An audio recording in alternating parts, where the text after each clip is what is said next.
ব্যক্তি জীবন থেকে শুরু করে পরিবার, সমাজ ও বিশ্ব প্রত্যেকটা সেক্টরের মধ্যে দেখবেন যে আমরা এখন ফিতনাময় একটা পরিবেশে বাস করছি। চতুর্দিকে ফিতনা, ধর্মের মধ্যে ফিতনা, অধর্মে ফিতনা, পরিবারে ফিতনা, ধর্ম নেতাদের মধ্যে ফিতনা, অর্থনীতিতে ফিতনা, সামাজিক মূল্যবোধে ফিতনা, সংস্কৃতির মধ্যে ফিতনা। পুরো বৈশ্বিক প্রেক্ষাপট এখন ফিতনাময়। এই ফিতনাময় পরিবেশ চিনতে হলে প্রথমত আপনার প্রয়োজন হৃদয়ের চোখ, হৃদয়ের কান এবং আপনার কলব, মৃত অন্তর, এটাকে জীবিত করতে হবে। এক চোখ দিয়ে আপনি এখন বিশ্বকে ডিল করতে পারবেন না।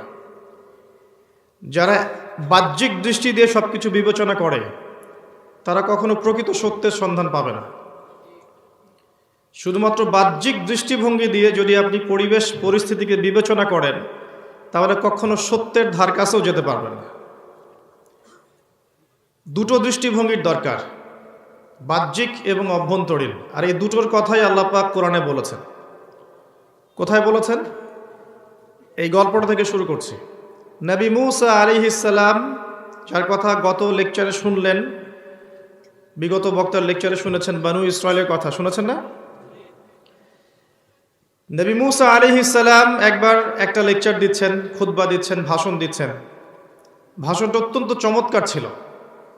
লেকচারটা শুনে জনগণের মধ্যে একজন দাঁড়িয়ে বললেন যে আপনার লেকচার প্রচণ্ড ভালো হয়েছে, অত্যন্ত সুন্দর হয়েছে, আপনি কি পৃথিবীর সবচেয়ে জ্ঞানী মানুষ? নবী মূসা আলাইহিস সালাম বললেন, আমার জানা মতে আমি পৃথিবীর সবচেয়ে জ্ঞানী মানুষ। কারণ তার কাছে আল্লাহর ওহী আসছিল। কি আসছিল? ওহী মানে কি? প্রত্যাদেশ, আল্লাহ পাকের পক্ষ থেকে হেদায়েত, ওহী। আর এই বিষয়ে কোনো সন্দেহ রাখার প্রয়োজন নেই যে আল্লাহ পাকের ওহী হচ্ছে সত্য মিথ্যার চূড়ান্ত মানদণ্ড। সত্য মিথ্যার, ন্যায় অন্যায়ের, হক বাতিলের আল্লাহর ওহী ব্যতীত অন্য কোনো মানদণ্ড নেই। এটা আমার কথা নয়, এটা আল্লাহ পাক কোরআনে বলেছেন। সূরা কাহফ আয়াত নম্বর 29 আল্লাহ পাক বলেছেন, ওয়াকুলিল হাক্কু মির রাব্বিকুম। হক সেটাই, সত্য সেটাই যেটা তোমার রবের পক্ষ থেকে নাজিল হয়। ফামান শাআ ফালইউমিন, যার ইচ্ছা হয় সে যেন বিশ্বাস করে। ওয়ামান শাআ ফালইয়াকফুর, যার ইচ্ছা হয় সে যেন অস্বীকার করে। আল্লাহ পাক ফোর্স করবেন না। লা ইকরাহা ফিদ্দিন, দিনে কোনো জবরদস্তি নেই, আল্লাহ পাক ফোর্স করবেন না। কিন্তু ওয়ামান শাআ ফালইয়াকফুর, যার ইচ্ছা হয় সে অস্বীকার করুক, কিন্তু জেনে রাখুক, ইন্না আ'তাদনা লিয-যালিমিনা নারান, আমি জালেমদের জন্য আগুন প্রস্তুত করে রেখেছি। আল্লাহ পাক ফোর্স করবেন না আপনাকে। ওয়া হাদাইনাহুন নাজদাইন, আমি দুটো পথ দেখিয়েছি, ভালো মন্দ, ন্যায় অন্যায়, সত্য মিথ্যা। আল্লাহ পাক ফোর্স করবেন না। ইম্মা শাকিরা ওয়া ইম্মা কাফুরা, ইচ্ছা হলে কৃতজ্ঞ হও, ইচ্ছা হলে অকৃতজ্ঞ হও। তো এই সূরার মধ্যে আল্লাহ পাক বলেছেন, ওয়াকুলিল হাক্কু মির রাব্বিকুম, হক তোমার রবের পক্ষ থেকে আসে।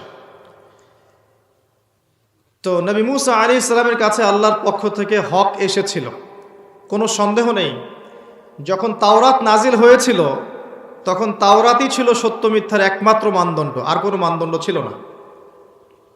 যখন জাবুর নাজিল হয়েছে তখন জাবুরই ছিল সত্য মিথ্যা, ন্যায় অন্যায়ের একমাত্র মানদণ্ড, অন্য কোনো মানদণ্ড ছিল না। ঠিক তেমনিভাবে যখন ইনজিল নাজিল হয়েছিল নবী ঈসা আলাইহিস সালামের প্রতি, ইনজিল ছিল তৎকালীন সময়ের জন্যে সেই টাইম ফ্রেমের মধ্যে সত্য মিথ্যার একমাত্র মানদণ্ড, আর কোনো মানদণ্ড ছিল না। ঠিক এভাবেই যখন থেকে কোরআন নাজিল হয়েছে এবং তার ব্যাখ্যা সুন্নাহ নাজিল হয়েছে, এখান থেকে শুরু করে কিয়ামত পর্যন্ত ন্যায় অন্যায়, হক বাতিল, সত্য মিথ্যার দ্বিতীয় কোনো মানদণ্ড নেই। এ বিষয়ে যদি বিশ্বাস করতে কারো সমস্যা হয় তাহলে তাকে আরও একবার আশহাদু আল্লা ইলাহা ইল্লাল্লাহ ওয়া আশহাদু আন্না মুহাম্মাদার রাসূলুল্লাহ এই কালিমা পড়ে মুসলিম হতে হবে, কারণ ইসলামের লিস্ট থেকে তার নাম কাটা পড়ে গেছে। আমার কথা কি বোঝা যায়? আমি একটু সুর দিতে পারবো না আপনাদেরকে অবশ্য, আর দিতে গেলে বিকৃত শোনাবে, শুনতে ভালো লাগবে না। আমি একটা হিসেব করছিলাম মনে মনে বাংলাদেশের ওয়াজ মাহফিলের ট্রেন্ডগুলোকে দেখে সাধারণত যেটা হয় যে একটা লেকচার দেওয়ার জন্যে একজন বক্তাকে 30,000, 40,000, 50,000 টাকা দেয়া হয় সাধারণত। তো যদি সে 1 ঘন্টা কথা বলে এবং সে যদি 60,000 টাকা বাজেট নেয়, প্রত্যেক মিনিটের বিনিময়ে সে 1,000 টাকা বাজেট করছে। বাংলাদেশের মানুষের মাথা পিছু আয় কত? একটা লেকচার দিয়ে আপনি 60,000 টাকা পাচ্ছেন, তাহলে 1 মিনিটে আপনি 1,000 টাকা করে পাচ্ছেন। তাহলে 1,000 টাকার মতো দামি কথা তো মানুষকে শোনাতে হবে, তাই না? নাকি হয়তো গল্প কেচ্ছা কাহিনী বলে সময় পার করব? সমস্যা উভয় মহলেই আছে। আমি ওয়াজ মাহফিলের মানুষ ছিলাম না, এখনও না, আমি শুধু আমার সামান্য কিছু জ্ঞান শেয়ার করার চেষ্টা করছি। এখানে এসে আমি দেখলাম যে আমাদের যে খুলুসিয়াত, নিয়াতের বিশুদ্ধতা, তাকওয়া, আল্লাহ ভীতি, এই বিষয়গুলোর মধ্যে চরম রকমের ঘাটতি আছে। যারা বলছি তাদেরও, যারা শুনছি তাদেরও। অভিজ্ঞতা এমন কিছু অর্জিত হয়েছে যেগুলো শেয়ার করলে আসলে আমাদের নিজেদের দুর্বলতা প্রকাশ করা হবে, এই জন্য আমি শেয়ার করতে চাচ্ছি না। একটা কথা মনে রাখবেন, প্রচুর ওয়াজ মাহফিল হচ্ছে সারা বাংলাদেশে এবং হয়। আপনি আলটিমেট রেজাল্টটার দিকে দেখবেন যে আসলে আলটিমেট রেজাল্টটা কি হচ্ছে। এক রাতের মাহফিলের নাম দিন ইসলাম নয়। আপনাকে 365 দিন আল্লাহ এবং তার রাসূলের আনুগত্য করতে হবে, এর নাম দিন ইসলাম। আজকে সারা রাত ওয়াজ করলে আপনারা সারা রাত শুনবেন, আমি জানি, এর নাম দিন ইসলাম নয়। দিনের নাম হচ্ছে ওই ফজরের নামাজে জামাতে যেতে পেরেছেন কিনা। নামাজ পড়ছেন, শুধু নামাজ পড়েই যাচ্ছেন, এটাই দিনের সবকিছু নয়। আপনি কোন রিজিক খেয়ে নামাজ পড়ছেন, রিজিকের মধ্যে সুদ, ঘুষ, দুর্নীতি, করাপশন, আত্মসাতের টাকা আছে কিনা, এর নাম দিন ইসলাম। আপনি দান সদকা করছেন মসজিদের জন্য, মাদ্রাসার জন্য, এতটুকুর নাম দিন নয়। আপনার উপর যাকাত ফরজ হয়েছে, এটা দিচ্ছেন কিনা, এর নাম দিন। দিন শুধুমাত্র শোডাউনের নাম নয়।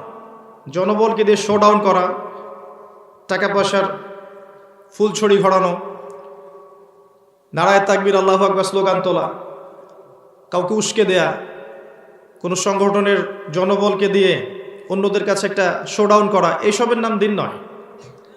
শেকড় থেকে আপনাকে দিনের জন্য কাজ করতে হবে। শেকড়টা কি জানেন? শেকড়টা হচ্ছে ইলম, মানে জ্ঞান। আমরা এখন পর্যন্ত একটা কনস্ট্রাকটিভ সিলেবাসে পড়াশোনা করতে পারিনি। একজন এমপি সাহেব, তিনি এমন যোগ্যতা অর্জন করবেন যেন তিনি এই এলাকার সমস্ত মানুষের ইমামতি করতে পারেন, এটা ইসলাম। একজন ডক্টর, যিনি ডক্টর, তিনি চিকিৎসা শাস্ত্রে যেমন পারদর্শী হবেন, ইসলামের বেসিক ফান্ডামেন্টাল সম্পর্কে নলেজ রাখবেন, তার নাম দিন ইসলাম।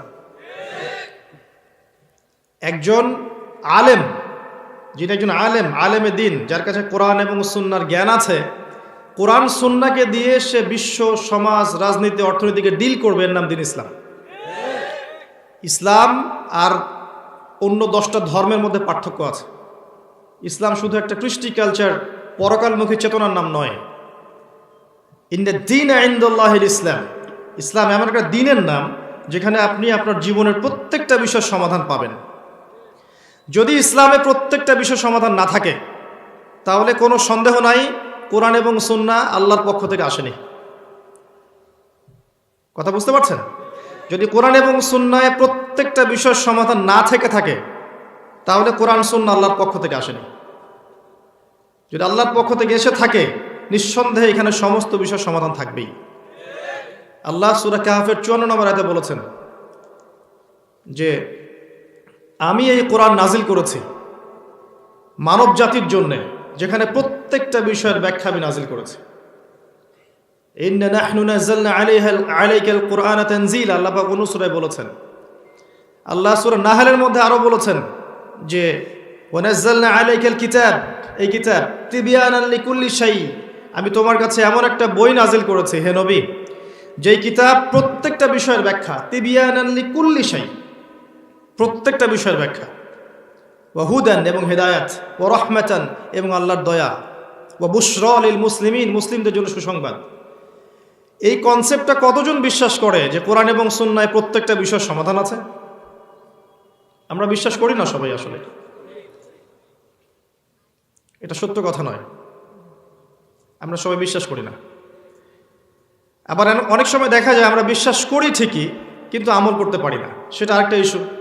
আমল করতে না পারলে হয়তো আল্লাহ মাফ করে দিবেন, যে সে দুনিয়ার কারণেই হোক, পারিপার্শ্বিক চাপের কারণেই হোক, বিভিন্ন কারণে সে আমল করতে পারেনি, কিন্তু তার আকীদা ছিল, বিশ্বাস ছিল যে কোরআন এবং সুন্নাহ চূড়ান্ত, এর বাইরে হকের কোনো মানদণ্ড নেই।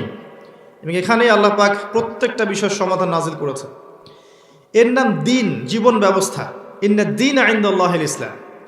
রিলিজিয়ন অন্য জিনিস, ধর্ম, কৃষ্টি, কালচার, ইনিয়ে বিনিয়ে আপনি আল্লাহকে, ভগবানকে, আপনার গডকে যে নামে আপনি ডাকেন, ইনিয়ে বিনিয়ে তাকে আপনি সন্তুষ্ট করবেন, ওটা অন্য জিনিস, এটা অন্য একটা জিনিস। দিন হচ্ছে একটা কোড অফ লাইফ, যেখানে আপনি জীবনের প্রত্যেকটা বিষয়ের সমাধান পাবেন। কিভাবে ইবাদত বন্দেগী করতে হয়, এই বিষয়গুলো কোরআন সুন্নায় নেই। কিভাবে নামাজ পড়বেন, রোজা রাখবেন, হজ করবেন, যাকাত দিবেন, প্রতিবেশীর সাথে মেলামেশা করবেন, সামাজিক মানুষ হয়ে বসবাস করবেন, এগুলো কোরআন সুন্নাহর মধ্যে নেই।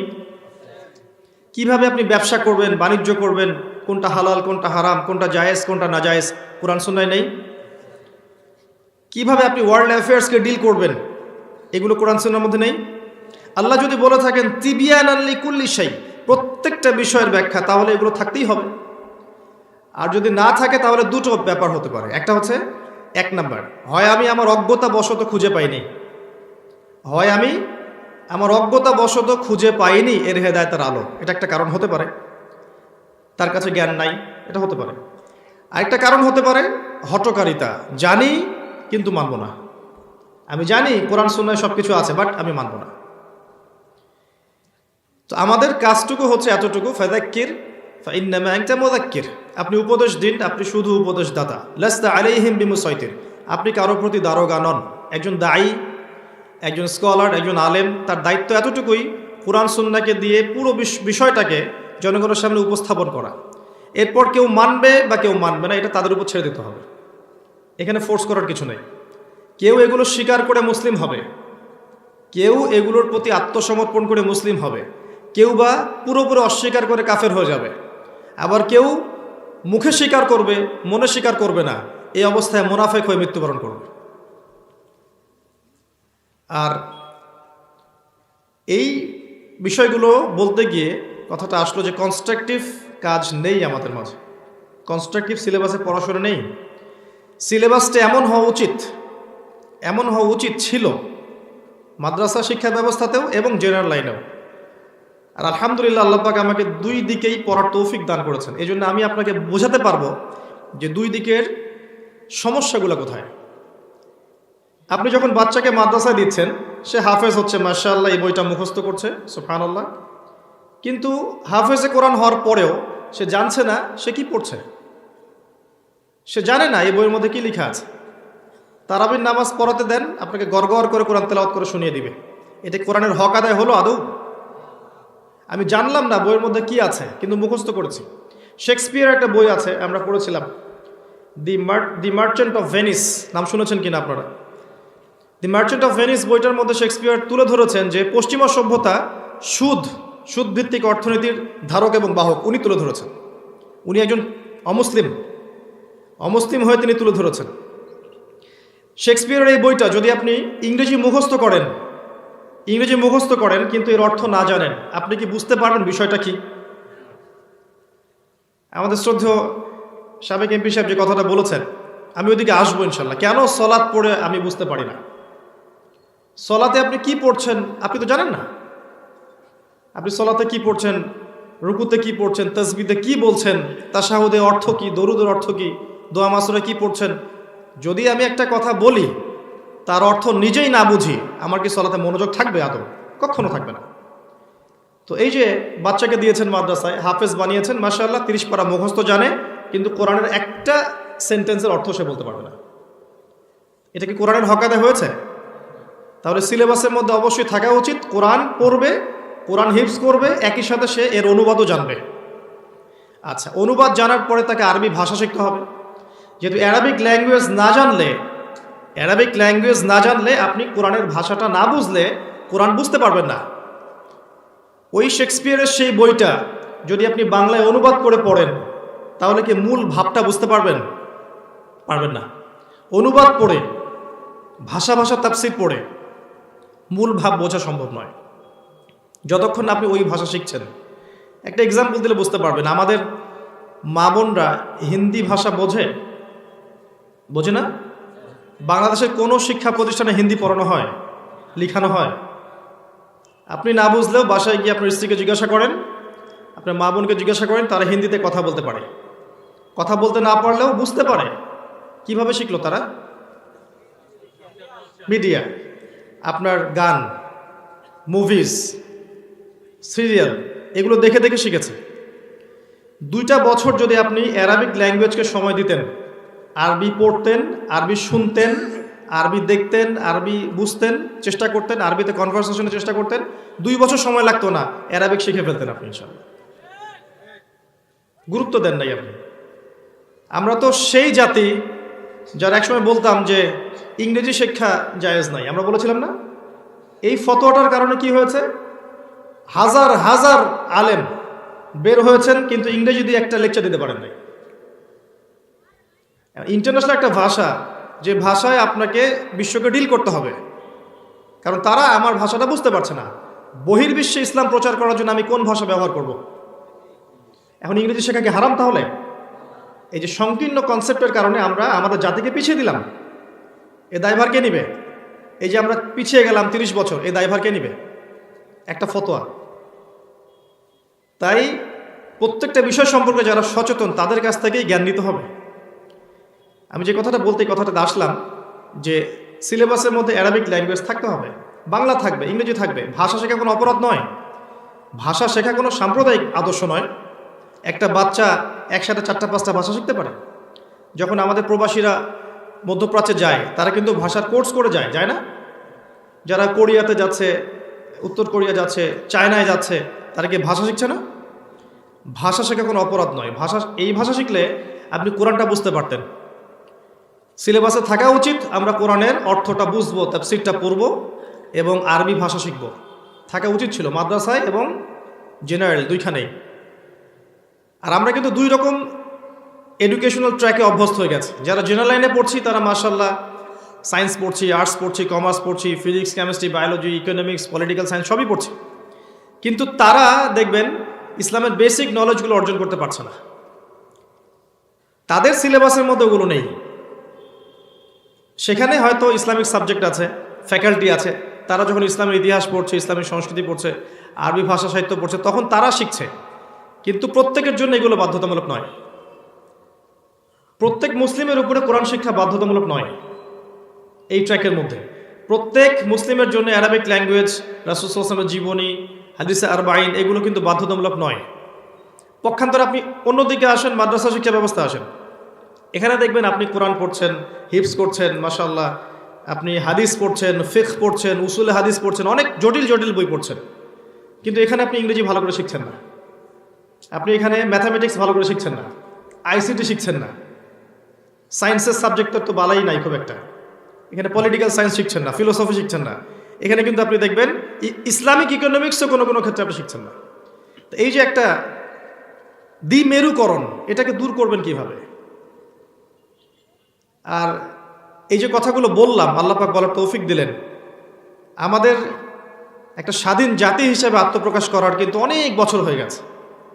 এতদিন পর্যন্ত আমাদের প্রত্যেকটা ইনস্টিটিউশনের মধ্যে কিন্তু হারমোনিয়াস কম্বিনেশনের এরকম সিলেবাস লঞ্চ করা হয়নি। তাই যখন আপনি জেনারেল লাইনে পড়ছেন, আপনি শুধু ওইটাই শিখছেন। পরে দেখা যাচ্ছে যখন বার্ধক্যে চলে আসছেন, তখন নিজে নিজে কিছু পড়াশোনা করার চেষ্টা করছেন ইসলামিক, কিন্তু এই সময়ের মধ্যে আপনার অনেক বছর চলে গেছে, গোল্ডেন টাইমগুলো চলে গেছে। যেমন শ্রদ্ধেয় স্যার উনি বললেন যে উনি এখন পড়ার চেষ্টা করছেন, শুকরিয়া, আল্লাহ পাক তাকে জ্ঞান বাড়িয়ে দেখ, দোয়া করি। এই যে এরকম মানুষের সংখ্যা কিন্তু একজন দুজন নয়, অনেক মানুষের সাথে আমার পরিচয় আছে যারা জীবনের একটা পর্যায়ে ম্যাচিউর যখন হয়েছেন, 40+ এজে চলে গেছেন, 40 বছর না হলে কিন্তু কারো ম্যাচুরিটি হয় না।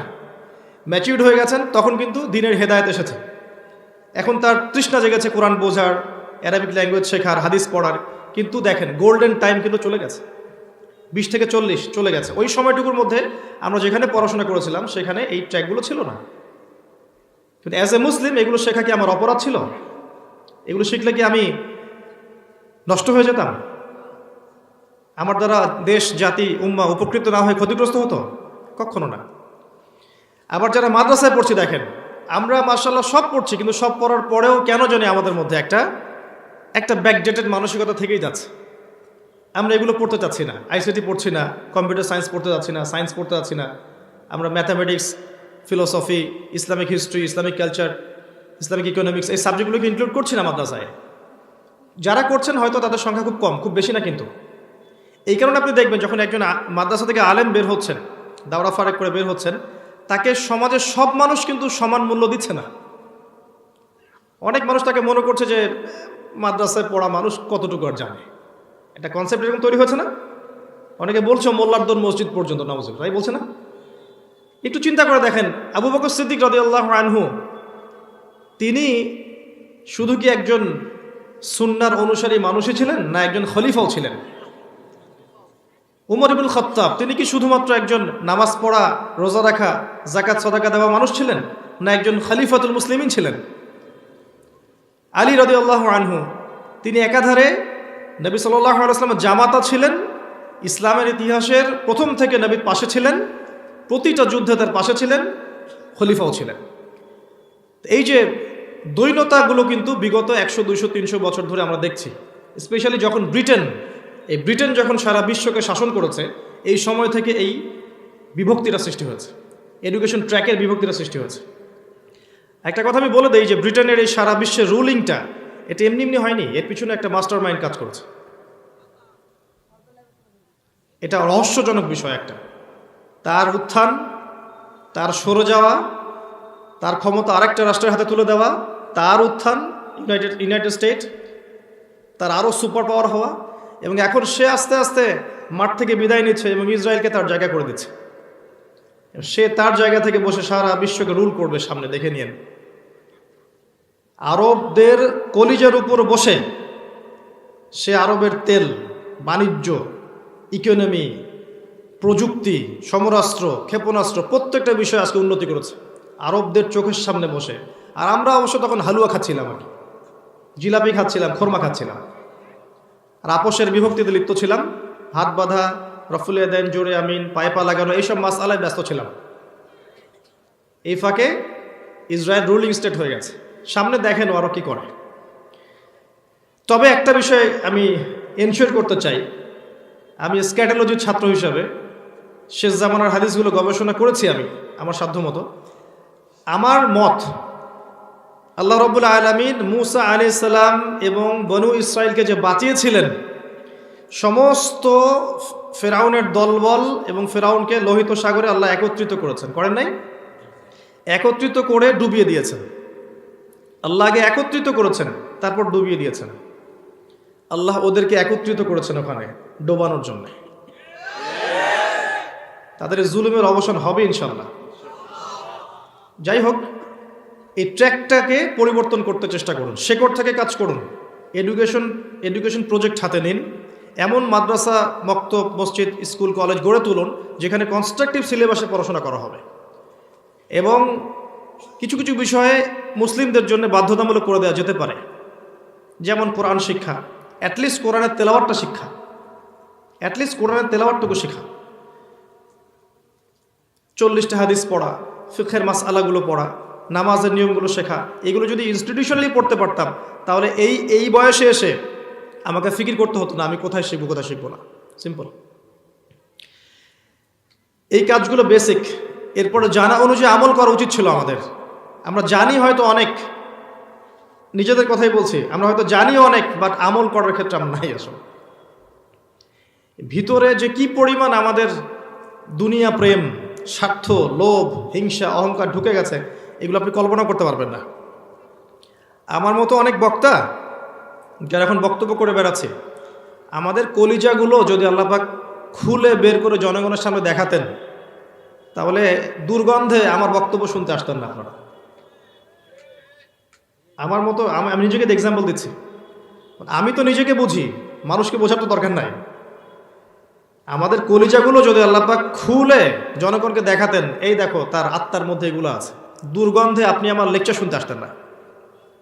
ভিতরে এত দুনিয়া প্রেম আছে, এত টাকার মোহ আছে, খ্যাতির মোহ আছে, পোস্টার একটা নাম তুলতে হবে, মানুষ আমার সাথে সেলফি তুলবে, হ্যাঁ, কত চাওয়া আমাদের।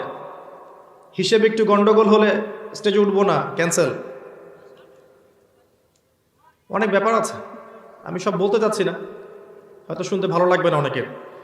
তবে আমি খুব ব্যথিত এই অবস্থাগুলো দেখে, যে এই হয়তোবা এই কারণেই, আমাদের হুলুসিয়াত না থাকার কারণেই হয়তোবা আমাদের হাতে কোরআন সুন্নাহ থাকার পরেও আমরা কোরআন সুন্নাহকে দিয়ে বিশ্বকে চ্যালেঞ্জ করতে পারিনি আজ পর্যন্ত, হুলুসিয়াতের অভাবে।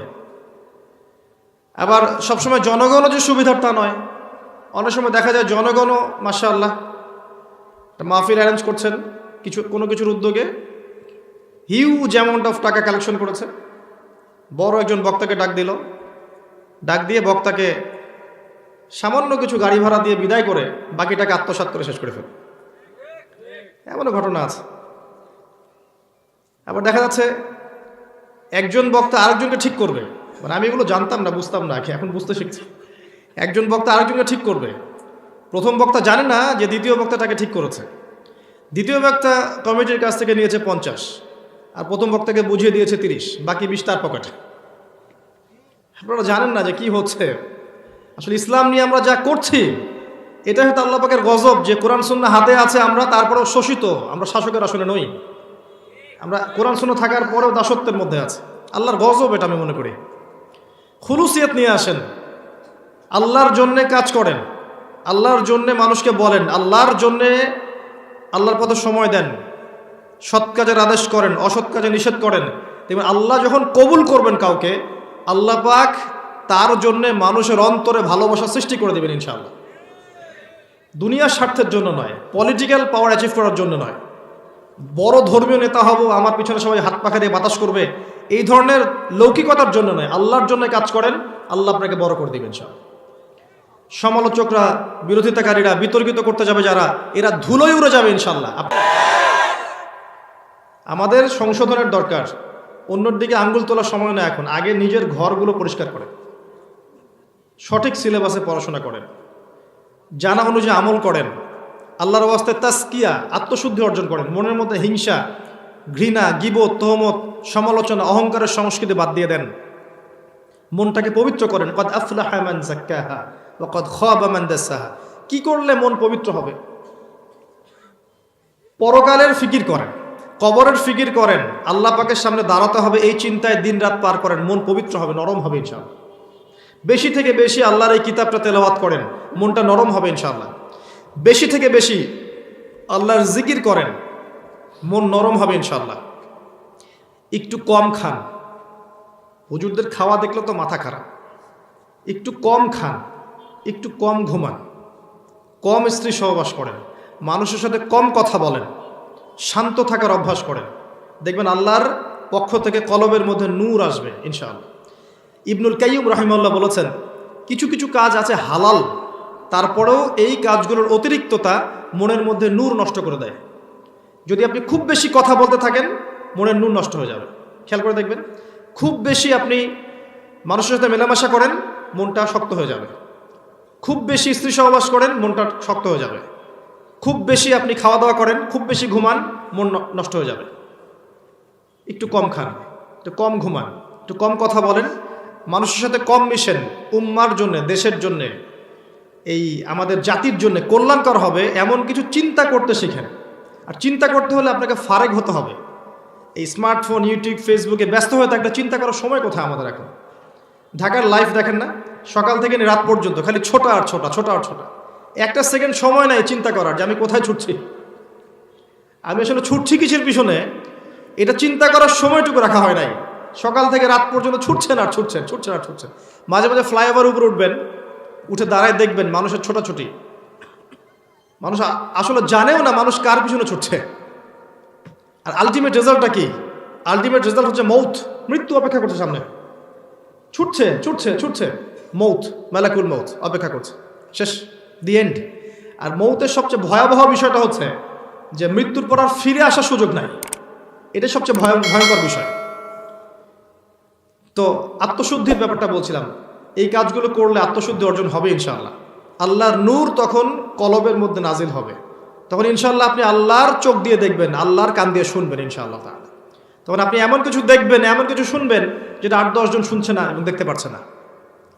একটা আয়াত খালি বলবো এখানে, আল্লাহ পাক সূরাতুল আ'রাফ এর 179 নম্বর আয়াতে বলেছেন, আউযু বিল্লাহি মিনাশ শাইতানির রাজীম, ওয়া লাকাদ, listen to me very carefully, ওয়া লাকাদ যারা'না লিজাহান্নামা কাসীরাম মিনাল জিন্নি ওয়াল ইনস। আমি প্রচুর সংখ্যক মানুষ এবং জিনকে জাহান্নামের জন্য সৃষ্টি করেছি। কত সংখ্যক? প্রত্যেক 1000-এ 999 জন মানুষ জাহান্নামে যাবে। সহিহ বুখারীর হাদিস 4 বার এসেছে, প্রত্যেক 1000-এ 999 জন মানুষ জাহান্নামে যাবে। এবং জাহান্নাম উদ্বোধন করা হবে যে 3 জন মানুষকে দিয়ে, তার মধ্যে একজন আছে আলেম, একজন আছে শহীদ, একজন আছে দানবীর। তোমাকে পৃথিবীতে সম্পদ দিয়েছিলাম, স্ত্রী দিয়েছিলাম, খ্যাতি দিয়েছিলাম, নিয়ামত দিয়েছিলাম, কি করেছো? আল্লাহ, অনেক বড় আলেম হয়েছিলাম, কারি হয়েছিলাম, হাফেজ হয়েছিলাম, বক্তা হয়েছিলাম, তোমার দিনের বড় খেদমত করেছি। আল্লাহ বলবেন, কাযিবত, মিথ্যা কথা বলছো, তুমি এই কারণে এগুলো করেছিলে যাতে মানুষ তোমাকে বড় বক্তা বলে, বড় আলেম বলে, বড় হাফেজ, বড় কারি বলে। যাও জাহান্নামে, তাকে জাহান্নামে নিয়ে যাওয়া হবে। আবার জাহান্নামে এক শ্রেণীর আলেম ঘুরতেও থাকবে, বক্তা ঘুরতেও থাকবে, এবং তাদের যে নাড়ি ভুঁড়ি আছে, এই নাড়ি ভুঁড়িটা বের হয়ে যাবে, নাউযুবিল্লাহ, নাড়ি ভুঁড়ির চারদিকে ঘুরতে থাকবে। জনগণ এসে বলবে, অন্য জাহান্নামীর এসে বলবে, আলাস্তা কুনতা তা'মুরুনা বিল মা'রুফ ওয়া তানহাউনা আনিল মুনকার, তুমি পৃথিবীতে না মানুষকে খুব ভালো ভালো কথা বলতে, সৎ কাজের আদেশ করতে, অসৎ কাজে নিষেধ করতে, তোমার এই অবস্থা কেন? সে বলবে, কুনতু আমুরু বিল মা'রুফ, আমি সৎ কাজের আদেশ করতাম ঠিকই, কিন্তু আমি সেটা নিজেই করতাম না, এবং আমি অসৎ কাজে নিষেধ করতাম ঠিকই, আমি নিজেই সেই কাজটা আবার করতাম। এই যে চেয়ার আমি বসে আছি, এটা সবচেয়ে ডেঞ্জারাস চেয়ার। আপনারা এখানে যারা বসে আছেন, সবচেয়ে রিস্কের মধ্যে আছে আমি নিজে। এখন যেখানে আমি কথা বলছি, আমি সবচেয়ে ঝুঁকির মধ্যে আছি। যা বলছি আমি যদি করতে না পারি, নাউযুবিল্লাহ, ওই পরিণতি বরণ করতে হতে পারে। জাহান্নাম উদ্বোধন করা হবে এই মানুষদেরকে দিয়ে। আরেকটা হাদিসে পড়েছে, ফয়জুল কালাম বইয়ের মধ্যে আছে, যে এক শ্রেণীর মানুষের আযাবের ফলে এত দুর্গন্ধ ছড়াবে, জাহান্নামীর এসে বলবে যে আগে তো যথেষ্ট আযাবে ছিলাম আমরা, তোমার কি পাপ করেছো তুমি, হে, তোমার পাপের কারণে এত দুর্গন্ধ জাহান্নামের মধ্যে। তখন সে বলবে, আমি জ্ঞান অর্জন করেছিলাম। কি করেছিলাম? আমি জ্ঞান অর্জন করেছিলাম, দিনের জ্ঞান অর্জন করেছিলাম, কিন্তু এই জ্ঞান আমাকে উপকৃত করতে পারেনি, আমি জ্ঞান অনুযায়ী আমল করতে পারি নাই। নাউযুবিল্লাহ, খুব ডেঞ্জারাস ব্যাপার। তাই আলেমদের, বক্তাদের, উস্তাদদের, স্কলারদের সর্বোচ্চ সতর্কতা অবলম্বন করতে হবে। তারা হবে পরকালের বান্দা, দুনিয়ার বান্দা নয়। এখন শেষ জামানা চলছে, এই জামানায় দেখবেন বক্তার সংখ্যা বাড়বে, আলেমের সংখ্যা কমতে থাকবে, ট্রু স্কলারের সংখ্যা কমতে থাকবে, এবং মানুষ জাহেলদেরকে আলেম মনে করবে এবং তাদের কাছে ফতোয়া জিজ্ঞাসা করবে। তারা নিজেরাও বিভ্রান্ত হবে, অন্যকে বিভ্রান্ত করবে। উদ্বোধন করা হবে জাহান্নামে ভাবে। আরেকজনকে উদ্বোধন করা হবে শহীদ। কি করেছো? জীবন দিয়ে দিয়েছে আল্লাহ। ওই যে আইসিস আছে না, আমেরিকার, ন্যাটো এবং মিডল ইস্টের টাকা খাওয়া মুসলিম রাষ্ট্রগুলোর মধ্যে ফাসাদ সৃষ্টি করে বেড়ায়, জিহাদের নামে জঙ্গিবাদ ছড়িয়েছে। আমি শহীদ হয়েছিলাম। আল্লাহ বলবেন, তুমি এই কারণে যুদ্ধে গিয়েছো যে মানুষ তোমাকে বড় বীর বলবে, যাও জাহান্নামে। এটা হলো একটা পরিণতি। একটা দানবীর, কি করেছো? আমি প্রচুর টাকা পয়সা দান করেছি, মসজিদের জন্য, মাদ্রাসার জন্য, মক্তবের জন্য, সমাজ কল্যাণমূলক প্রচুর টাকা দান করেছি, প্রচুর টাকা দান করেছি। আল্লাহ বলবেন, তুমি এই কারণে দান করেছিলে যাতে মানুষ তোমাকে বড় দানবীর বলে, তুমি আমাকে সন্তুষ্ট করার জন্য কাজগুলো করা নাই। তাহলে একটা হাদিস থেকে খেয়াল করেন, এই হাদিসটার রাবি হচ্ছেন আবু হুরায়রা রাদিয়াল্লাহু তাআলা আনহু। মনে থাকবে? এই হাদিসের রাবি আবু হুরায়রা রাদিয়াল্লাহু আনহু যখন এই হাদিস বর্ণনা করতেন তখন অজ্ঞান হয়ে পড়ে যেতেন। আমি দিব্যি বলে গেলাম, আমার কোনো ফিলিংস আসলো না কিন্তু। তো খুলুসিয়াত, নিয়াত খুব ইম্পর্টেন্ট জিনিস।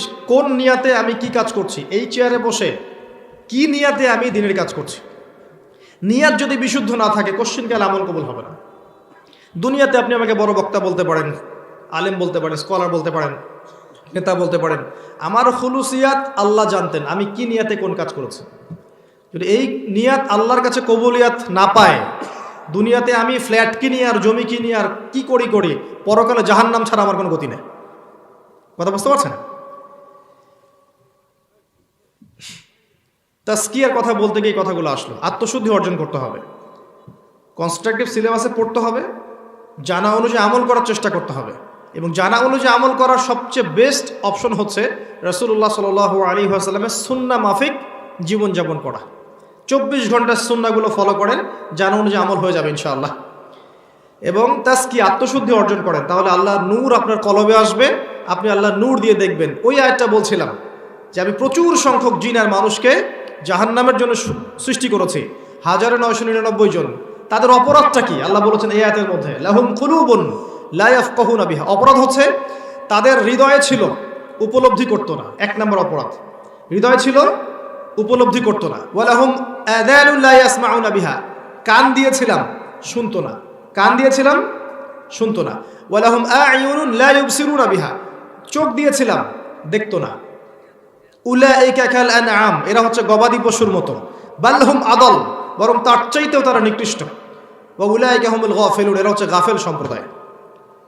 এই আয়াতে আপনি দেখছেন জাহান্নামে যাওয়ার কয়েকটা কারণ আল্লাহ বলছেন। কলব দিয়েছিলাম, উপলব্ধি করতো না।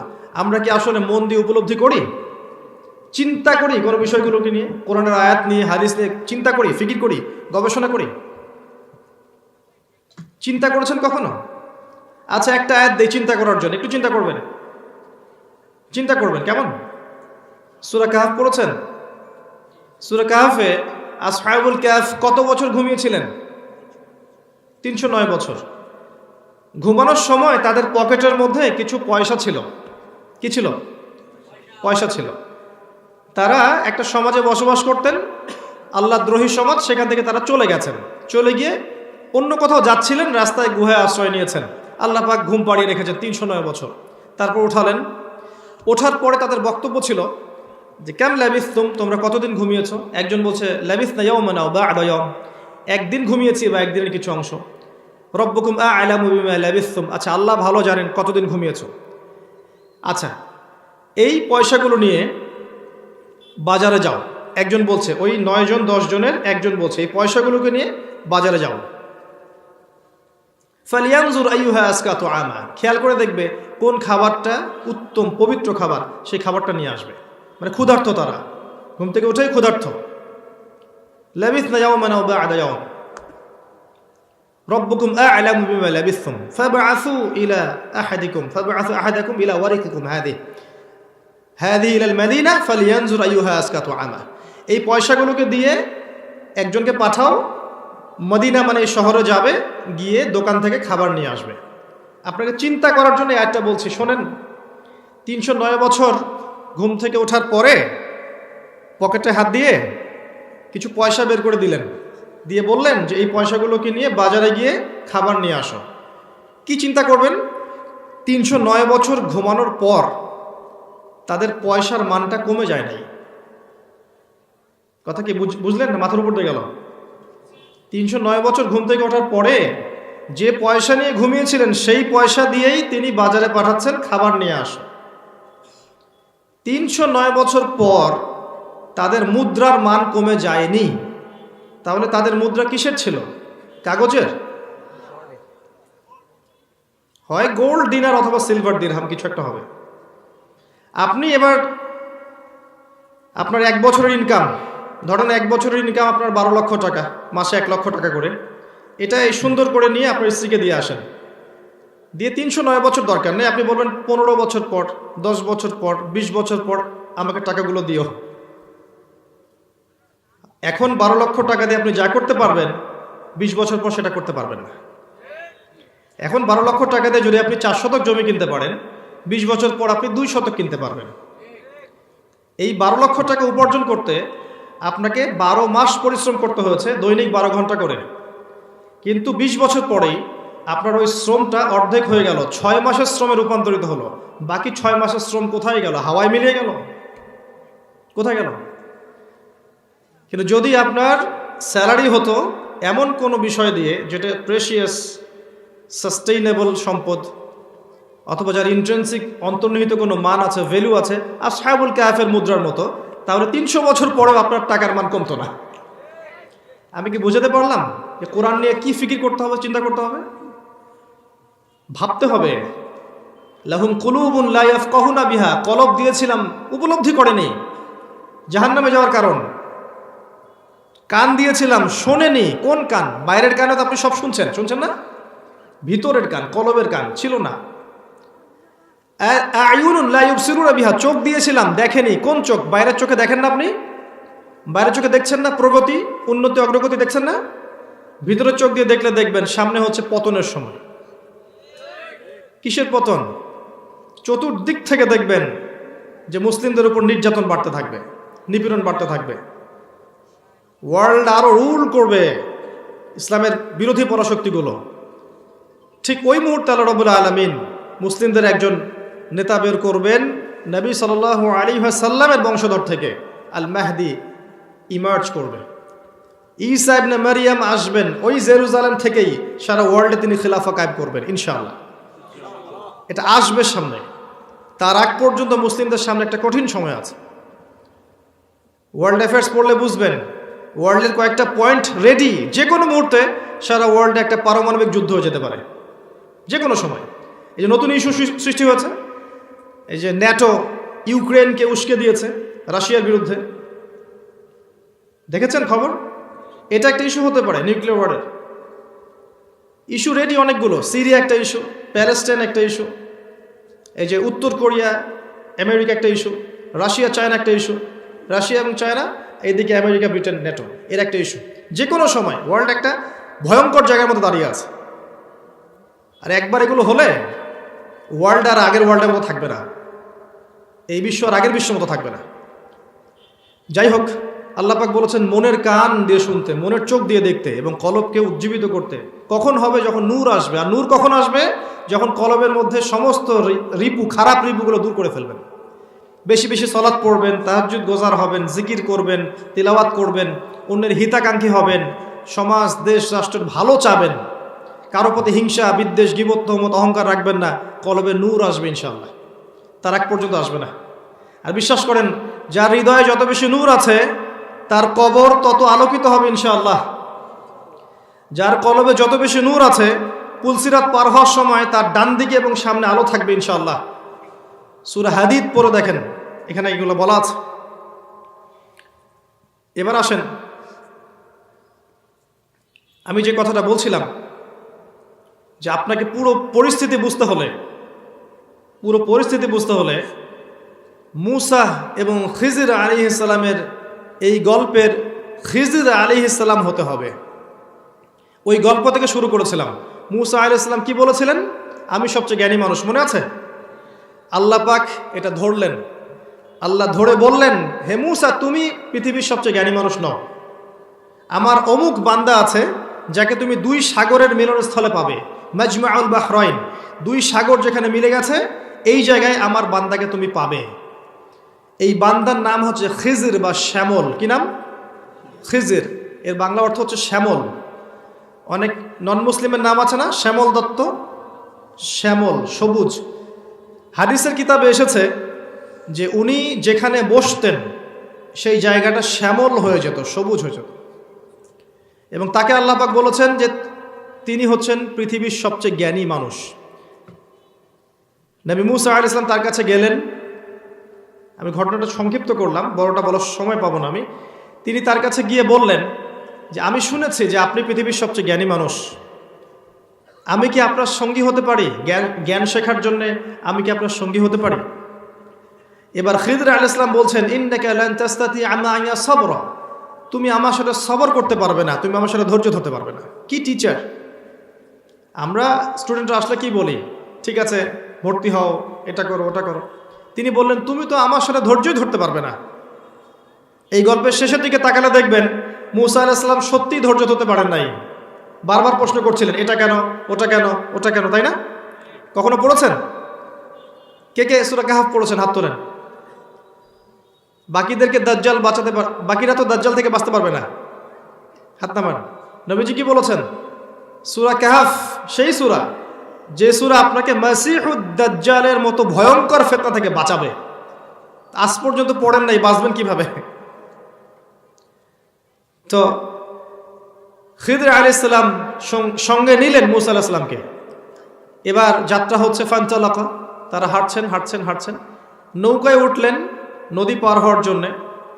বিনা পারিশ্রমিকে নদী পার করালো মাঝি, কিন্তু নৌকায় খিদর আলাইহিস সালাম ফুটা করে দিলেন। এবার মুসা আলাইহিস সালাম জিজ্ঞাসা করলেন যে লাকাদ, আপনি কি করলেন? যারা আমাদেরকে বিনা পারিশ্রমিকে নদী পার করালো, আপনি ওদের নৌকা ফুটা করে দিলেন? আপনি তো অন্য একটা কাজ করলেন। তখন খিদর আলাইহিস সালাম বললেন যে আমি কি তোমাকে বলিনি তুমি আমার সাথে ধৈর্য ধরতে পারবে না? নবী মুসা আলাইহিস সালাম অ্যাপোলোজাই করলেন, বললেন আমি ভুল হয়ে গেছে, লা তুআখিজনি বিমা নাসিত, আমি যেটা ভুলে গেছি এই জন্য আমাকে ধরেন না, চলেন আবার যাই সামনে। আবার সামনে গেলেন, বাচ্চা, একটা ছোট্ট বাচ্চাকে হত্যা করে ফেললেন খিদর আলাইহিস সালাম। শিশু মার্ডার বিশাল অপরাধ না? মনে করিয়ে দিই মুসা আলাইহিস সালামও কিন্তু মার্ডার কেসের আসামি, মনে আছে? ওই যে বনু ইসরাইল একটা ঘুষি দিয়ে মেরে ফেলেছিলেন না, উনি মারতে চাননি, মরে গেছেন। যাই হোক, মুসা আলাইহিস সালামের গায়ে অনেক শক্তি ছিল, প্রচণ্ড শক্তিশালী ছিলেন তিনি, এবং অনেক ব্যক্তিত্বপরায়ণ ছিলেন, খুবই ব্যক্তিত্বপরায়ণ ছিলেন।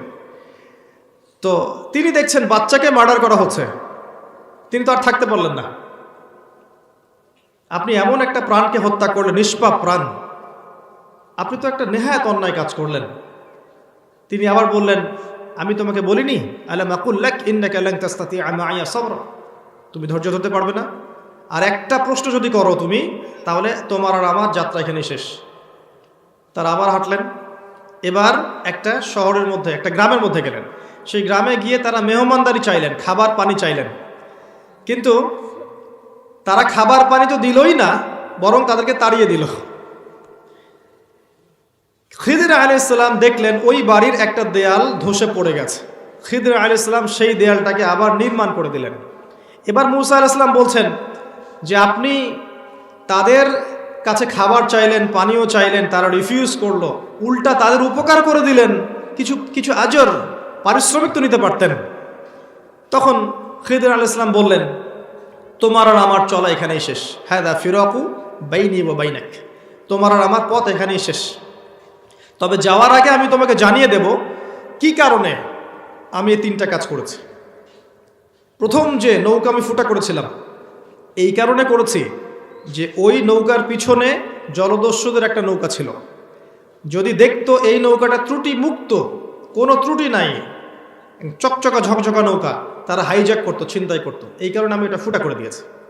তাই আপাত দৃষ্টিতে বাহ্যিক চোখে মনে হচ্ছে আমি একটা অন্যায় করেছি, কিন্তু প্রকৃত অর্থে আমি অন্যায় করি নাই, আমি বরং তার উপকার করে দিয়েছি।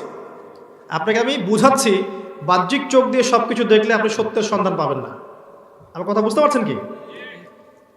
এবার দ্বিতীয় যে বাচ্চাটাকে হত্যা করেছি, এটা আমি নিজের ইচ্ছায় করিনি, আল্লাহর হুকুমে করেছি। কারণ আল্লাহ আমাকে বলেছেন যে এই বাচ্চাটা যখন বড় হবে তখন সবচেয়ে বড় কাফেরদের একজন হবে, হতো, যদি বড় হতো তাহলে এটা হতো, এবং সে নিজে এবং নিজের পিতামাতা সবাইকে কুফরিতে নিয়ে যেত। তাই আল্লাহর হুকুমে আমি এই কাজটা করেছি।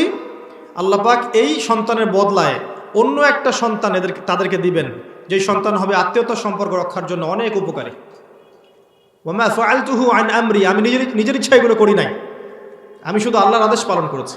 তাই আপাত দৃষ্টিতে আপনার কাছে মনে হচ্ছে যে অন্যায় করেছি, প্রকৃত অর্থে অন্যায় আমি করিনি। পার্থক্য আপাত দৃষ্টি প্রকৃত দৃষ্টির পার্থক্য দেখেন। আর ওই যে দেয়ালটা নির্মাণ করলাম, এই দেয়ালটা ছিল এই বাড়ির দুইজন এতিম বাচ্চার, ঠিক আছে, দুইজন এতিম বাচ্চা, ওদের বাবা ছিল সলেহ, মুমিন, মুসলিম, সলেহ, সৎ। তারা মারা গেছেন, বাবা মা মারা গেছেন, দুইজন ছেলে এখানে থাকে, বাচ্চা, তাদের পৈতৃক কিছু সম্পত্তি এই দেয়ালটার নিচে রেখে গেছেন তার বাবা। এই দেয়ালটা নির্মাণ করেছি যাতে যৌবনকালে এসে তারা এই সম্পদটা ফিরে পায়। যদি না নির্মাণ করতাম এই সম্পদটা হয়তো অন্যরা নিয়ে যেত। তাই আপাত দৃষ্টিতে মনে হচ্ছে আমি অহেতুক কাজটা করেছি, কিন্তু সত্যিকার অর্থে আমি ওদের উপকার করে দিয়েছি। এখানে একটা ভাবার বিষয়, এটা কোন সম্পদ যেটার মূল্য বছরের পর বছর ধরে থাকবে, তাই না? তিনটা কাজ আল্লাহ পাক কোরআনে বলেছেন, এবং শোনেন, আল্লাহ পাক কোরআনে বলেছেন, হাদিসেও এসেছে, খিদির আলাইহিস সালাম এই পৃথিবীর সবচেয়ে জ্ঞানী মানুষের মধ্যে একজন, এবং মূসা আলাইহিস সালামকে তার কাছে জ্ঞান শিখতে পাঠানো হয়েছে। যেই মূসা আলাইহিস সালামের কাছে তাওরাত নাজিল হয়েছিল, সেই খিদির আলাইহিস সালাম এই তিনটা কাজ করেছেন, যেগুলোকে বাহ্যিক চোখে দেখলে মনে হচ্ছে অপরাধ, অন্যায়, ভুল, কিন্তু প্রকৃত অর্থে প্রত্যেকটা কাজের পিছনে আছে গ্রহণযোগ্য রিজন, তাই না? তো এটা বুঝতে হলে আপনার কি লাগবে? শুধু বাহ্যিক চোখ দিয়ে হবে? মূসা আলাইহিস সালামের শুধু বাহ্যিক চোখ ছিল, অভ্যন্তরীণ চোখটা খিদির আলাইহিস সালামের ছিল। তা আমরা যদি এই দুইটা চোখ দিয়ে এই ওয়ার্ল্ডকে দেখি, তাহলে আপনি এখন দেখবেন এই ওয়ার্ল্ড এবং আইয়ামে জাহেলিয়াত, ওই 1450 বছর আগের ওয়ার্ল্ডে কোনো পার্থক্য নেই। কিভাবে দেখাচ্ছে দেখেন। আইয়ামে জাহেলিয়াতের ওয়ার্ল্ডের মধ্যে শিরক ছিল। কি ছিল? 5টা মৌলিক সমস্যা ছিল, তার মধ্যে একটা হচ্ছে শিরক। আপনি যদি বিশ্বের দিকে তাকান, বিশ্বের প্রতিটা সেক্টরে শিরক আছে। এখন ইবাদত বন্দেগীতে শিরক আছে। মুসলিমদের মধ্যে এখন কবর পূজা হচ্ছে না? মাজার পূজা, কবর পূজা, আল্লাহর হালালকে হারাম করা, হারামকে হালাল করে নেয়া, আল্লাহ ছাড়া অন্য কাউকে সেজদা করা, অন্য কারো কাছে দোয়া করা, অন্য কারো কাছে নজর করা, মানত করা, অন্য কারো নামে কসম করা, তাকদীরকে অস্বীকার করা, আল্লাহকে গালি দেওয়া, আল্লাহকে অস্বীকার করা, রাসূলকে গালি দেওয়া, এগুলো মুসলিমদের মাঝে নাই? আছে। ধর্মতাত্ত্বিক শিরক। ইকোনমিক্সে যান, দেখবেন আল্লাহর হালালকে তারা হারাম করেছে, আল্লাহর হারামকে হালাল করে নিয়েছে। আল্লাহ হালাল ছিল ইকোনমিক্স ইসলামিক, সেখানে আপনি যাকাত, সাদাকা এগুলো বাদ দিয়ে এখানে এনেছেন যাকাত, সাদাকা, ব্যবসা, এগুলোর বাদ দিয়ে এই জায়গায় এনেছেন রিবা বা সুদ। এবং হয় আপনি খাচ্ছেন, না হলে দিচ্ছেন, না হলে সাক্ষী থাকছেন, না হলে লিখে রাখছেন। 4টা ক্যাটাগরি কোনোটাতে পড়ছেন। অনেকদিন বলেছি এটা আল্লাহ এবং তার রাসূলের সাথে যুদ্ধের মতো অপরাধ, এবং নিজের মায়ের সাথে জেনার মতো অপরাধ। সেই বুখারীতে এসেছে, 1 দিরহাম সুদ খেলে 36টা মেয়ের জীবন, 36টা মেয়ের সম্মান হানির অপরাধ হয়, জেনার অপরাধ হয়। আমরা এখানে আল্লাহর হালালটাকে হারাম করে ফেলছি, আর হারামটাকে হালাল করে নিয়েছি। এটাও এক প্রকার শিরক। সূরা তাওবার 31 নম্বর আয়াত পড়ে দেখবেন। এডুকেশনও শিরক আছে, দেখবেন, দেখতে হবে 2 চোখ দিয়ে। জ্ঞানের সংজ্ঞা দেওয়া হচ্ছে পরীক্ষা নিরীক্ষা, পর্যবেক্ষণ, যুক্তি, বিজ্ঞান, দর্শন, এগুলোর মধ্য দিয়ে যে তত্ত্ব উপাত্ত পাবেন সেটা হচ্ছে জ্ঞান।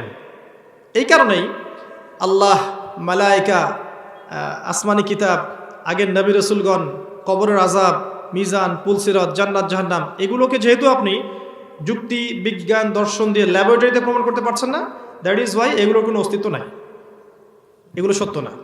এটা পশ্চিমা দর্শন। আপনি কি কথা বুঝতে পারছেন? এটা কি শিরক নয়? এডুকেশনও শিরক আছে, প্রতিটা সেক্টরে দেখবেন। যাই হোক, এক কথায় বলতে চাচ্ছি, আইয়ামে জাহিলিয়াতের সেই শিরক এখনো বৈশ্বিকভাবে আছে। আইয়ামে জাহিলিয়াতের ওই যে দ্বিতীয় সমস্যা রিবা এখনো বৈশ্বিকভাবে আছে। অনেকদিন বলেছি, আরেকবার বলছি লাস্ট টাইম এই মাহফিলের জন্য, যে ইসলামিক ইকোনমিক্স সমাজের সাম্য নিয়ে আসবে, আর রিবা ধনীকে দিন দিন ধনী করবে, গরিবকে দিন দিন গরিব করবে। এটাই চূড়ান্ত ফলাফল। এর ফলে পৃথিবীর একটা অংশ দিন দিন ধনী হচ্ছে, আর একটা অংশ প্রতিদিন ডে বাই ডে প্রভার্টি ডিস্ট্রিবিউশনের দিকে যাচ্ছে। এটার ফলাফল। এখানে টাকা, অর্থ মার্কেটে ঘুরবে না, ব্লক হয়ে যাবে। ইসলামিক ইকোনমিক্সে মার্কেটে টাকা সার্কুলেট করতে থাকবে ব্যবসায়। এটা নিয়ে অন্যদিন কথা হবে ইনশাআল্লাহ। রিবা ওই যুগে ছিল, এই যুগে তো শুধু আছেই, বরং গ্লোবালাইজেশন হয়েছে, সারা ওয়ার্ল্ড জুড়ে এখন রিবা। ওই যুগে 3 নম্বর সমস্যা ছিল মাদক দ্রব্য। এখনকার তরুণ প্রজন্মের দিকে তাকাবেন, দেখবেন মাদক দ্রব্যের 6 লাভ দিয়ে ভর্তি। সিগারেট থেকে শুরু করে আস্তে আস্তে গাঁজা, তারপরে যে ফেন্সিডিল, অ্যালকোহল, যে বারে যাবে, জুয়া খেলবে, এই যে ক্যাসিনো, টিকটক, হ্যাঁ, পর্নোগ্রাফি, এগুলো সমস্ত বিষয়ের মধ্যে লিপ্ত হয়ে যাবে। মূল বিষয়টার মাদকের কারণে ওদের সত্য মিথ্যা নির্ণয় করার ব্যালেন্সটা নষ্ট হয়ে গেছে, মাথার বিবেকটা নষ্ট হয়ে গেছে। এই জেনারেশনকে দিয়ে আপনি ইসলামের খেদমত আশা করছেন? এটা সম্ভব না। একটা প্রবলেম ছিল নারীর অবমাননা। ওই যুগে নারীকে চরম রকম অবমাননা করা হতো। এখন দেখবেন ফ্রি মিক্সিংয়ের নামে, ফ্যামিনিস্ট রেভলিউশনের নামে, ঠিক আছে, বেপর্দা বেহায়াপনার নামে, হ্যাঁ, উন্নতি অগ্রগতির নামে মেয়েদেরকে খোলামেলা আজকে বাজার ঘাটে প্রদর্শনী করানো হচ্ছে। শেষ করছি আমি আমার বক্তব্যের শেষের দিকে চলে আসি। এই প্রবলেমটা এখনও আছে। ফ্রি মিক্সিংয়ের নামে আমরা জেনা করছি। আপনি দিন দিন দেখবেন পর্নোগ্রাফি বাড়ছে, জেনা বাড়ছে, ধর্ষণ বাড়ছে, আপনার পরকীয়া বাড়ছে, বিবাহ বিচ্ছেদ বাড়ছে, ডিভোর্স বাড়ছে, পারিবারিক কাঠামো ভেঙে যাচ্ছে। হ্যাঁ, নারী পুরুষের জায়গায় চলে আসছে, পুরুষ নারীর জায়গায় চলে আসছে, জিন্স এবং গেঞ্জির প্রজন্ম চলছে দেখবেন। আপনার ঢাকার মানুষ, এগুলো তো বোঝানোর প্রয়োজন নাই। এই সমস্যাগুলো তখনও ছিল, এখনও আছে। আরেকটা হচ্ছে অভ্যন্তরীণ গোত্রীয় হানাহানি ছিল। এটা দেখবেন এখন ওয়ার্ল্ড ওয়াইড এই গোত্রীয় হানাহানিটা বৈশ্বায়ন হয়েছে আর কি। তো এই যে জাহিলি যুগের এই সুন্নাহগুলা, এগুলো এই যুগের মধ্যে আছে। শেষ কথা হচ্ছে যে ওই জাহেলি যুগের অবস্থাটাকে নবী সাল্লাল্লাহু আলাইহি ওয়াসাল্লাম 23 বছরের মধ্যে পরিবর্তন করেছেন, করেন নাই? 23 বছর পরের মক্কায় কোনো শিরক আছে? কোনো সুদ আছে?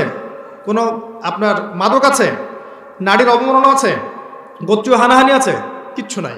কি করলেন 23 বছর নবী সাল্লাল্লাহু আলাইহি ওয়াসাল্লাম? 6টা কাজ। কয়টা কাজ?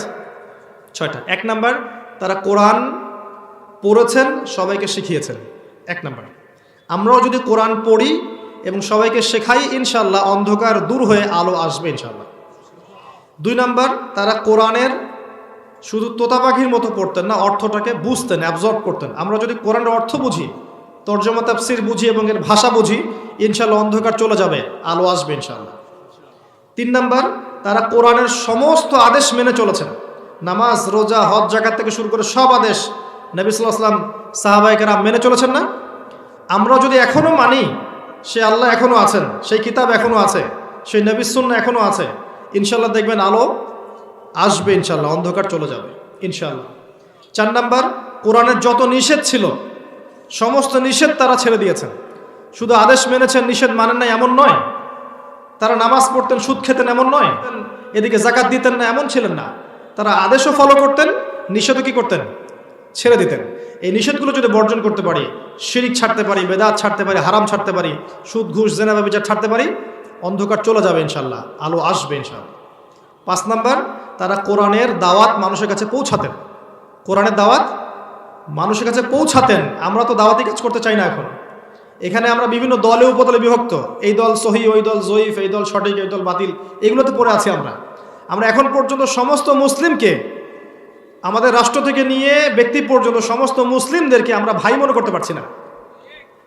এই সমস্যাটার কারণে আমরা সবার শুভাকাঙ্ক্ষী হতে পারছি না। সবার ভালোটুকু নেন, খারাপটুকু ছেড়ে দেন। সবার ভালোটুকু নেন, খারাপটা ছেড়ে দেন। দেখবেন মন থেকে সবাইকে ভাই মনে করলে ইউনাইটেড মুসলিম প্ল্যাটফর্ম গড়ে উঠবে ইনশাআল্লাহ। দেখবেন ইনশাআল্লাহ এই কোরআনের তিলাওয়াত, এর হিফজ, এর অনুবাদ, এর আদেশ মানা, নিষেধ বর্জন করা, এর দাওয়াত প্রচার করা, এর মধ্য দিয়ে ইনশাআল্লাহ দেখবেন আজ না হোক কাল না হোক, আজ থেকে 100 বছর পরে হলেও দেখবেন এমন একটা প্রজন্ম গড়ে উঠবে ইনশাআল্লাহ, যেই প্রজন্ম আল্লাহর জন্য বাঁচবে, আল্লাহর জন্য মরবে ইনশাআল্লাহ। যেই প্রজন্মের হাতে আল্লাহ পাক ইনশাআল্লাহ ইসলামের বিজয়ের পতাকা দিবেন ইনশাআল্লাহ। ইনশাআল্লাহ যেই প্রজন্ম সমাজ থেকে অন্ধকার দূর করে ফেলবে, সমাজে আলো জ্বালাবে, ইনশাআল্লাহ তারা আল্লাহর জমিন, আল্লাহর দিন কায়েম করে ছাড়বে ইনশাআল্লাহ তাআলা। আল্লাহ পাক আমাদের সবাইকে পবিত্র কোরআনুল কারীমের হকগুলো আদায় করার তৌফিক দান করুন। আমাদের বাহ্যিক চোখ, অভ্যন্তরীণ চোখ খুলে দিন। আল্লাহ পাক আমাদের খিজর আলাইহিস সালামের মতো জ্ঞান অর্জন করার তৌফিক দান করুন। কনস্ট্রাকটিভ সিলেবাসে পড়াশোনা করার তৌফিক দান করুন। জানা অনুযায়ী আমল করার তৌফিক দান করুন। আত্মশুদ্ধি অর্জনের তৌফিক দান করুন। আল্লাহ পাক আমাদের ঊর্ধ্বতন কর্তৃপক্ষ থেকে শুরু করে রুট লেভেল পর্যন্ত সমস্ত মানুষদেরকে হেদায়েত দান করুন। সবার গুনাহগুলো আল্লাহ মাফ করে দিন। সবার অসুস্থতা আল্লাহ পাক দূর করে দিন। মৃত মানুষদেরকে আল্লাহ পাক মাফ করে দিন। আমিন। আকুলু কওলি হাযা আস্তাগফিরুল্লাহ ওয়া লাকুম ওয়া লিসাইরিল মুসলিমিন। বারাকাল্লাহু লানা ওয়া লাকুম বিল আয়াতিল হাকীম। ইন্নাহু তাআলা জাওয়াদুন কারীম ওয়া রাউফুর রহিম। সুবহানাকাল্লাহুম্মা ওয়া বিহামদিক, আশহাদু আল্লা ইলাহা ইল্লা আনতা আস্তাগফিরুকা ওয়া আতুবু ইলাইক। আসসালামু আলাইকুম ওয়া রাহমাতুল্লাহ।